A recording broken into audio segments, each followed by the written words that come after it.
Last வீடியோட continuation video தான் இது. நாங்கள் மீன் பிடிச்சிருக்கும் போதே மழை தூர ஸ்டார்ட் ஆயிடுச்சு.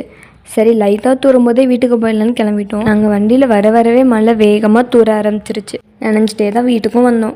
எனக்கு மழையில் நினைறதெல்லாம் பிடிக்கும். உங்கள் யாருக்கெல்லாம் மழையில் நினைறது பிடிக்கும் கமெண்ட்டில் சொல்லுங்கள். மழை டைமில் நம்ம சும்மா இருந்தாலும் நம்ம வாய் சும்மா இருக்காது. மழை பெய்யும்போது ஏதாவது சூடாக எதிர்பார்க்கும். உங்களுக்கும் இதே மாதிரி தானா கமெண்ட்டில் சொல்லுங்கள். சரி வீட்டில் என்ன இருக்குன்னு பார்க்கும்போது இந்த பஜ்ஜி மாவு ஒரே ஒரு வாழைக்காவும் தான் இருந்துச்சு. அப்புறம் என்ன பஜ்ஜி போட்டுற வேண்டியது. உங்களுக்கு மழை டைமில் என்னென்ன சாப்பிட பிடிக்கும் கமெண்ட்டில் சொல்லுங்கள். நீங்கள் பஜ்ஜி போடுறதுக்கு இந்த மாதிரி ரெடிமிக்ஸ் மாவு தான் யூஸ் பண்ணுறீங்களா இல்லை வேறு மாவு யூஸ் பண்ணுறீங்களா கொஞ்சம் எனக்கும் சொன்னீங்கன்னா நானும் தெரிஞ்சுக்குவேன். அடுத்தது என்ன பஜ்ஜிக்கு தேவையான மாவெல்லாம் ரெடி பண்ணிவிட்டு எண்ணெய் காஞ்சதும் எடுத்து போட்டுற வேண்டியதான். அந்த மழை பெய்யும்போது சூடாக சாப்பிடும் போது இருக்க ஃபீல் இருக்கே, யாருக்கெல்லாம் அந்த ஃபீல் பிடிக்கும் கமெண்ட்டில் சொல்லுங்கள். எங்கள் வீடியோ ரெகுலராக பார்க்குறவங்களுக்கு தெரியும் நாங்கள் சாரீ ப்ரீ ப்ளீட்டிங்கும் மெஹந்தியும் பண்ணிக்கிட்டு இருக்கோம். ஸோ அதில் ஒரு ஆஃபர் போடலான்ட்டு இருக்கோம். போடலாமா வேண்டாமா கமெண்ட்டில் சொல்லுங்கள். சரி ஓகே கைஸ், நெக்ஸ்ட் வீடியோ பார்க்கலாம். பாய். அப்புறம் லைக் அண்ட் சப்ஸ்கிரைப் பண்ணிடுங்க கைஸ்.